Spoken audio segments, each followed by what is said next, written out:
up. The show is about to start with lots of stories about who and a bit of heart.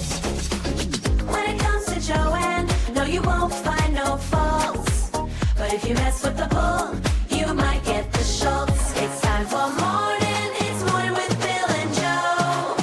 It's time for Mornin'. It's gonna be a heck of a show. It's Bill and Joe.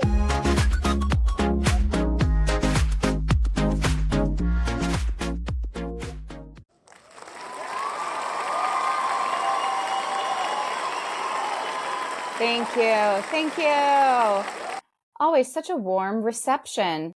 And Hey, speaking Joe. of speaking of warm, Bill, well, aren't you dressed for the beach? Something borrowed, something Andrew Howard's in the form of a golf hat, but I thought it looked good. Again, there's so many nice, fun Palm Springs things at Lauren's house. I am the carrot top of our broadcast with all of my little props. And I brought my koozie back. I figured you like this one versus the boner one. That one is fun. Yeah, it is. You're fun. So you're still in Palm Springs. Weren't you supposed to come back, or are you staying for good? Well, it didn't take much convincing for her to be like, you don't have anything going on until Sunday. I got another tour on Sunday, actually. Nice. So might as well stay till Saturday. And my arm was sufficiently twisted. Yeah, I mean, I would also be convinced to stay if Yeah. I were in your position. I was the kind of kid that would get depressed 3 days before Christmas because I knew that in 4 days Christmas was over. And so I'm already getting, even though if that makes sense, like I'm like, oh, and because I'm a really depressive person, but I'm already feeling that way, even though Saturday, it's only Thursday. But now you're just that many days closer to your next Palm Springs trip. I think she's already getting sick of me. This could be it. Yeah. Yeah. I'm surprised you lasted this long. Me too. I saw a Tesla. This place is insane. I saw my first Tesla truck yesterday. I took a picture, but I forgot to send it to you. Is it that weird shaped one that's made of the material you're not supposed to get wet? Oh, I didn't know about that bit, but no wonder their stock is failing. Yeah, no, it's right out of Back to the Future too. It's very strange looking and very Palm Springs. Although I much prefer the people around here that almost make it look like Cuba because so many people have like 57 Cadillacs and stuff like that. And it's really delightful with the mid-century modern architecture, don't you know? Oh, sure. It's like stepping back in time. Yes. I don't know if it's just because we live in New York City, but cars are really something I never think about, to the point where like I do not know makes and models of cars, only the ones I've ever owned. Yes. So God forbid I witness a crime and a car is involved. Me trying to explain to police the car, like even OJ's white Bronco, I don't know that if you put a bunch of white cars lined up in front of me, I could tell you what a Bronco is. That's hilarious. Well, do you even remember that? Let's see, that was 94. Vaguely. I was 6 years old. So I think, it was on the television in my house. But obviously the reason why I just thought of that is because of John Mulaney's special, Everybody's in LA, where they have an episode where they talk about helicopters. So yes, we're talking about the chase. It's very much. So I was telling our mutual pal Dan Bova yesterday because I was interested in his thoughts because he used to write for the Jimmy Kimmel Show, so he's been around stuff like this. And I'm like, I have still not formulated an opinion on and I've seen them all now on Everybody's in LA, but the fact that I can't stop thinking about it must mean that it's something. And he said he felt very much the same way. He said he's decided that he likes the equal parts very awkward and also very strange and very funny that it really was. Yeah, so I did not watch all of it, bare minimum. Oh, of course, yes. But Douglas watched it, so I would catch bits of it. And I think I saw the most of the helicopter episode. Or the episode where, they're all wearing sunglasses because it was a sunglass themed show. I guess I haven't seen them all. Oh, that's good for me. I still have one to watch. And first of all, I'm like, okay, who is the one person who either has a black eye or some sort of conjunctivitis and needed to wear sunglasses? So production was like, let's make everyone wear sunglasses. But oh man, it's hard to host if you haven't done it in that capacity. And I'm not sure that he has. The energy felt a little low. Patton Oswalt came on toward the end, and he's working hard trying to get everyone to like the energy up. And he said it was probably the sunglasses that was making everyone sleepy. But it was interesting. The bit I did like was the callers. They had people call in, and I have a clip here. Yes. Natalie in Laurel Canyon, do you have a very fast, very good story? No. I do. So Go. for a couple of years, I've been hiking in Griffith Park every morning. Mazel. I might be microdosing mushrooms, and the same coyote hikes with me most days for miles. Wait, you're microdosing and the same coyote follows you for miles? Correct. All right, God bless. I don't know. Wait a minute, what kind of card is...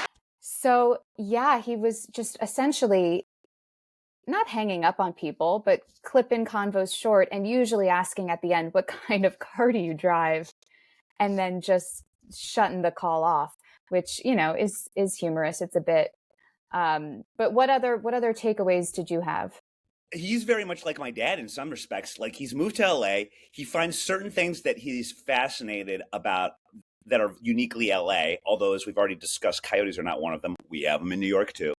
And then just obsesses over them. My dad is obsessed with coyotes. The palm tree thing one is big, and that they're all going to die soon. I hope that's not the case for Palm Springs palm trees, but I bet it is, because I love these. Because they're not, you know, they're not intrinsic to the area. I don't know if I used that word right. And yeah, so he has that sort of dad mentality. La Brea tar pits, he was really into them, and that's of course something that both me and George Schultz would be very much into. And just how unbelievably strange these ice age tar pits in the middle of an urban environment are. And do you know why? I can't believe he didn't really get into this, because it's my favorite bit about the La Brea tar pits. As you can imagine, I've been there more than once. Is that half the reason that they find so many mammoth bones, saber-toothed tiger bones that part is that, of course, they would get stuck in the tar pits, and then they were well preserved within them. But these animals were so stupid that a woolly mammoth would get, and they would find them like this. So this is how they know. A woolly mammoth would get stuck in it, slowly sinking. Saber-toothed tiger would come on by and be like, free meal, jump on there, start eating the thing, probably alive, and then the saber-toothed tiger would get stuck. And so it's just a Jenga of extinct mammals covered in this greasy, sloppy, primordial ooze. It's so weird. And LA's weird. So there you go. And John really educated us on all of that. But yeah, the other thing that's interesting too is, like, it's interesting to see someone who's got the budget, the fan base, and a more profitable network having the same issues as I did when I first started Mornin, before it got worse with you, which was, really wanting to make sure that there was just no dead air, and worried about, because he's live, like, I know that in the back of his head, particularly with jokes, the Netflix a joke thing simultaneously running in LA, that he thought people were going to cancel, and that maybe there won't be enough energy, and so just completely and totally overbooking it, which was, I think, a big mistake. Too many people. Some really good guests that said like 2 sentences. I did the same thing, and you need to do more than 7 shows to figure out that a lot of this stuff doesn't work. And like he has famously said, he's like, we're only doing 7. He's like, never more than that to actually help us find our groove. So yeah, I mean, there's only going to be 7 of them per him. But I mean, if he's offered money, don't you think he would do more? 1,000%. I know he is. Right. He is a product of the road, which leads me to believe he hates his family. But he has a lot. He does a lot of dates all around the United States, and I know he loves that. But yeah, you're right. I'm telling you, we got to do an episode called "Nobody's in New York," and do our favorite weird New York stuff. If you want to ever do a theme, honestly, that's not bad. Thank you. Wow, Uh, that's the nicest thing you've ever. See, I think if I'm on the other coast, you're nicer to me. yeah. Yeah. There's the restaurant I work at. Sometimes we get food tours in. And so it'll be like a food tour guide with tourists who are telling the tourists the history of this restaurant I work at, as well as the history of the neighborhood. And they are so wrong. When I overhear them, I'm like, but like, I won't correct them in front of the people on the tour because that's just kind of rude. Yes. But man, that is probably one of the reasons why nobody's in New York. There's a lot of reasons. Possibly. Well, as you know, your favorite Yeah. expression, put a pin on that. Maybe start thinking of some New York ephemera that interests Joe. And maybe it's also the reason why nobody's in New York. Is it nobody's in NY? No, I guess nobody's in New York sounds better. Well, by the way, I'm very surprised that A, you're not wearing black, or B, perhaps even more importantly, or appropriately, a wonderful, based on the Red Hot Chili Peppers logo, was it the lobster roll? The It's one Cheddar of the Bay biscuits. Yes, that T-shirt. Concerning what's going on with your beloved Red Lobster, many thanks to the fans for suggesting the story. Well, yes, thank you to the fans who tweeted. Otherwise, I wouldn't have known that, guys, Red Lobster workers were blindsided as the seafood chain abruptly closes at least 50 restaurants, including in New York and New Jersey. But don't worry, the Red Lobster in Times Square is still standing for now. This is from The Post, where I get all my Red Lobster news. Yes. The casual dining chain is expected to file for bankruptcy as early as next week, which might be this week, in order to pare its debt load down. It has to do with their seafood supplier. The name of the place is something Thai, Thai Union Group. So they would, get the seafood, ship it to Red Lobster. I think they own 25% stake in the company, and they're dissatisfied with the revenue or lack thereof, due in part to the Endless Shrimp campaign. For $20, people could get all-you-can-eat shrimp. And as a result, in the third quarter last year, Red Lobster lost $11 million. That's a lot of shrimp. Luckily for you, Gino isn't here. I guess you could say that for any day. But luckily for you, Gino's not here because you would be hearing some Simpsons references right now. That is actually a plot in an early Simpsons where Homer eats a seafood restaurant out of business because they have an all-you-can-eat option. Yeah. The proof was right there. They just didn't watch Fox. But you know what? The thing is, if you don't have endless shrimp at Red Lobster, what do you have besides the Cheddar Bay biscuits? I heard a similar story about Subway with the $5 footlong. They became synonymous with this deal that it got to a point where it was not at all profitable, but they couldn't stop. So recently they were doing an ad for, I think it was a $6 6-inch. So it's $1 more for half the size, but in order to keep stores open, that's what you got to do. And of course people are pissed, but that's the reality of the market. Oh boy, here we go. Second to another plug for your non-existent book. Well, I mean, I think part of the problem is A, nobody's in New York, but B, I mean, I hate to tell you, I haven't been to a Red Lobster since I was probably 5. I don't know many people besides yourself that have such a strong feeling for it. And what's this thing? It's the Thai Union. That's the name of it. Part of the problem might be that they're getting their seafood from Thailand. That doesn't seem efficient. It is a Thailand-based seafood giant. Is there any other kind of giant? That's the problem. There is indeed. Maine, maybe. Yeah. But I'm very sorry. I will take you to, while it's still there, the Times Square Red Lobster ASAP. Well, I still have my gift card that you gave me.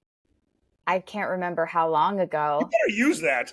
I know. Now I'm like, I better use it before I can't anymore. Boy, Well, I'm very sorry. thank you. Man, nobody's in Red Lobster. Speaking of the king of seafood, how about the queen of the USA? That was a good segue. Yeah. It's really just so we can show this new segment opener and song. Pageant news, an excuse to show these photos. It's pageant news. Yes, queen, get that crown. All right, in pageant news. Where would we be without Five Fan? I know, truly. Thank you, Fan. In pageant news, there is a new Miss USA. After our last USA stepped down, we have a new one, and she was the first runner-up. Miss Hawaii from 2023 will be Miss USA for the remaining 3 months before the next USA pageant. And that's it for pageant news. Pageant news, an excuse to show these photos. It's pageant news. Yes, queen, get that crown. Truly, she's the Gerald Ford of Miss USA's. Our long national nightmare is over. Congratulations for at least the next 3 months. Successor president Gerald Ford / Miss Hawaii, Miss USA. I mean, yeah, if you got nothing else going on and you want the clout, you might as well. Joe, should the actual winner of Miss USA, as you know, regular viewers will know, you were only Miss New York. Were they to have left, OD'd, or gotten kicked off of Miss USA, but you only had 3 months to do it, would you take the runner-up tiara? Of course. Yeah, I don't even know why I asked the question. Yeah. The only time you wouldn't take it is if it were for the state title, because then you couldn't compete again. Oh. You know, so like if you still wanted to get to Miss USA representing New York, okay. if you are at any point queen, you can't then run again to be queen again. So good answer. Interesting. See, I'm learning more and more about pageantry and the pomp and circumstance. Well, I like to educate. I don't know much, but I have a niche knowledge. Speaking of a niche market, how about Panda Dogs? You know, we've done similar stories to this for at least the last 4 years, all in China, of course. Yeah. I wasn't sure if this would be a That's Nature or a Trolling Pets, so I decided on Trolling Pets. And I have video of the Panda Dogs, which I will insert here.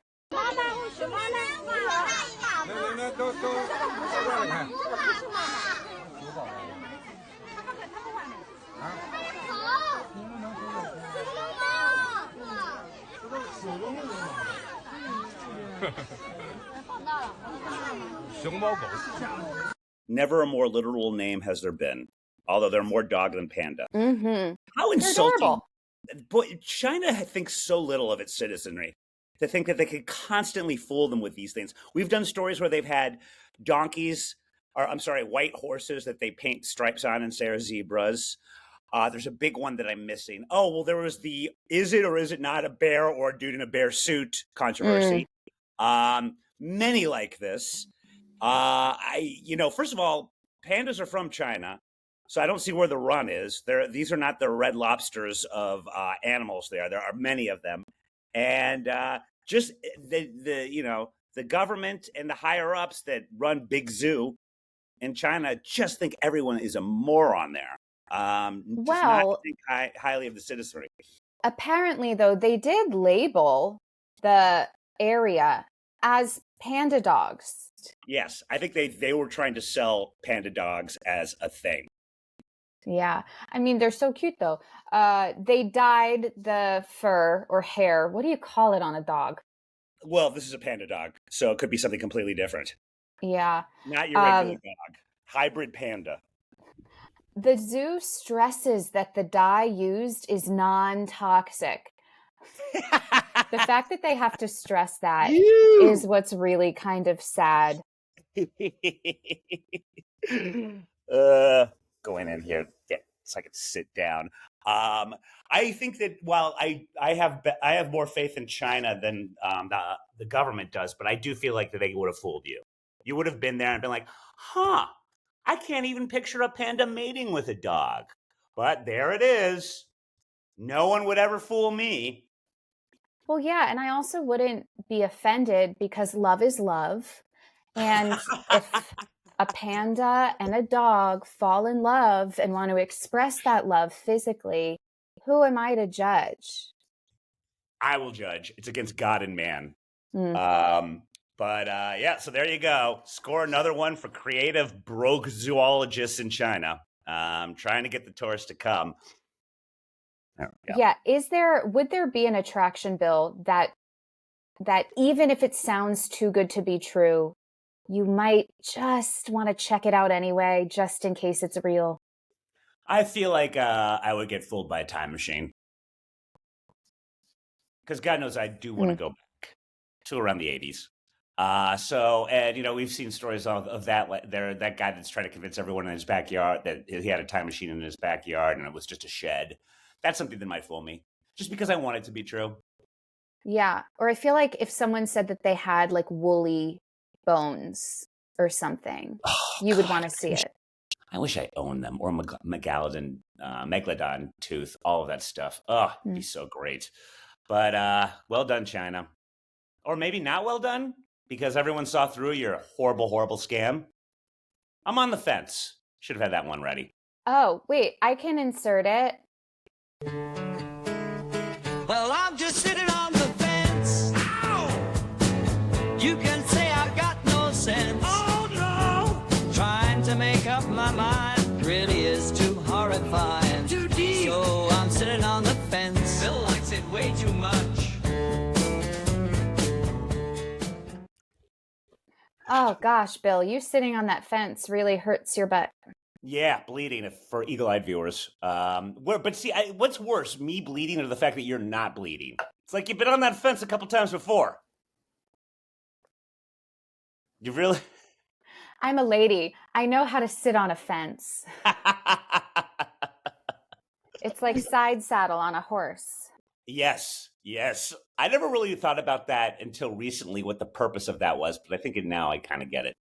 Why they made women sit side saddle back in the day. So you had also, because you're in Palm Springs, you sent some stories about the celebrity homes in the area. Yes. Well, I learned a lot of things. I'll do of all the I didn't realize exactly how many celebrities were here. The Palm Springs Museum has got a gigantic, some might say tacky, statue of Marilyn Monroe on her famous pose above a subway grate that you see as you enter the Palm Springs Art Museum. And though I would always think how ridiculous this is, because that scene, of course, was filmed in my neighborhood on 51st and Lex above the subway grate. And, her skirt comes up. But now I've since realized that not only has Marilyn Monroe lived in Palm Springs, one of her last places that she lived in, but this was the first place she ever stooped JFK. I believe either at Bing Crosby's place secretly or Sinatra's place secretly. And they were both kind of scumbags, so either one makes sense. But yeah, so many celebrities have lived here. And the reason being, Joe, is that back in old Hollywood, this was kind of considered a retreat. It's got this very strange, isolated climate. Good for golf as long as you do it early. It gets real hot. But back in the day, celebrities had a 2-hour rule, meaning that if there was ever any last-minute reshoots, added scenes, what have you, they could not, while on contract, be more than 2 hours away from LA. And so this was sort of like the one sort of resort type area they could be at where they were still where they still considered themselves to be out of the hustle and bustle of the big city. and that's how Palm Springs really got famous. And obviously, probably the most famous, Elvis Presley lived here for a little bit, but the most famous might be Frank Sinatra. And I'll be interested in your thoughts on this because I'm like, is this cool old Hollywood or is it sort of frat boy douchey? But apparently, whenever cocktail hour was starting at the old Sinatra compound, got a big old pool shaped like a piano, he would hoist a Jack Daniels flag in his backyard to alert, I Yeah, guess, I read that. everybody. That's weird. To alert the neighbors, guys, cocktail time. I'm just like, okay, is that cool?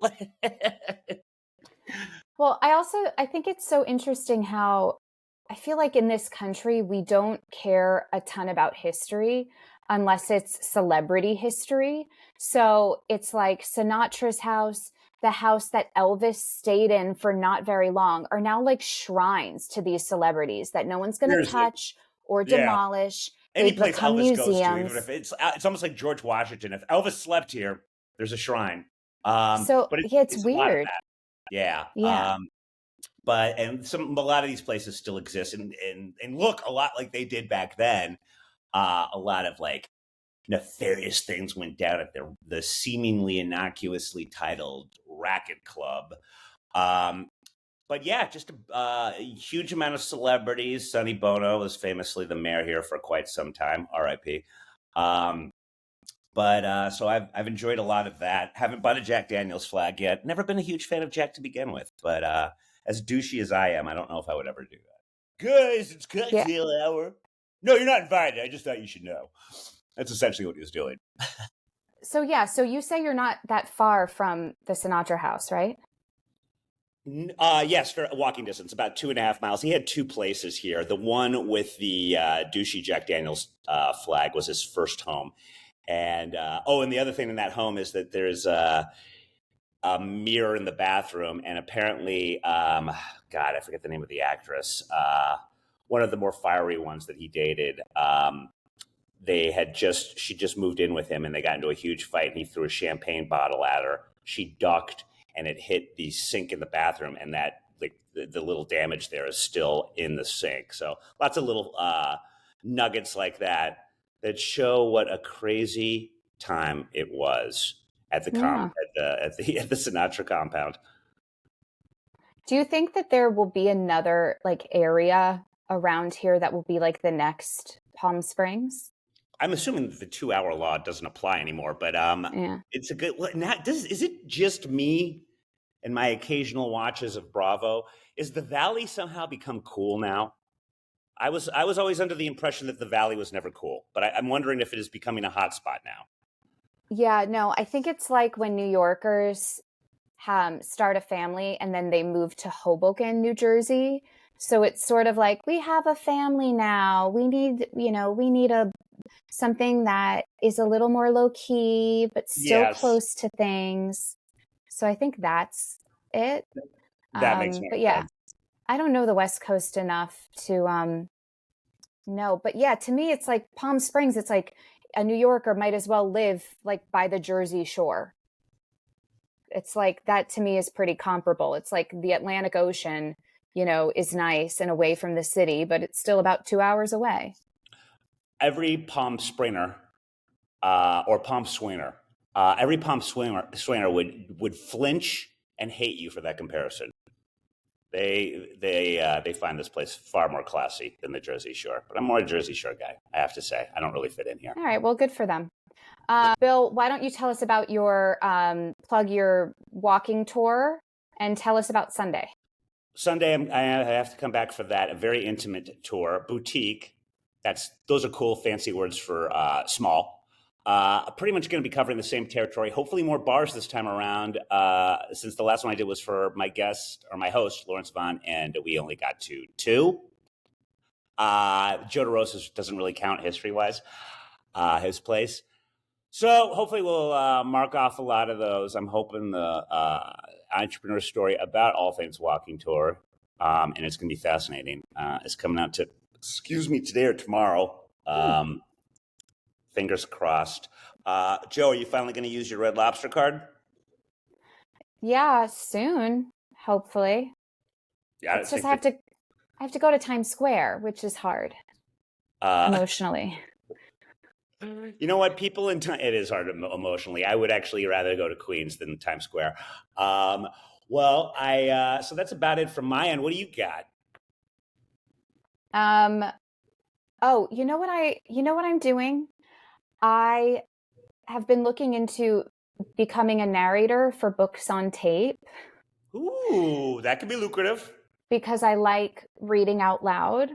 Yes. But I've really been looking into it. And guess what? Most of it is editing and producing. It is, in fact, not just voice acting. You're So getting better at that. I have downloaded Audacity, which is like a platform where I can, for free, record and edit and master and all of that. But it's like a lot of steps and a lot of time. And I've never done it before. So it's just a huge undertaking, but I think I'm going to give it a try. And so if anyone has any tips or tricks that they want to share with me, let me know, because I want it to be easy. One might be our own Mike Baker, just for no other reason than he recently released an audiobook. Oh, you don't think he has a team of people who are doing all of that for him? Good point. All right, so let's finish off with The More You Joe. Boo!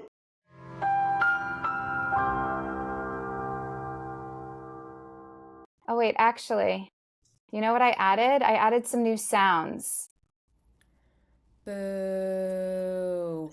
Boo. And womp womp.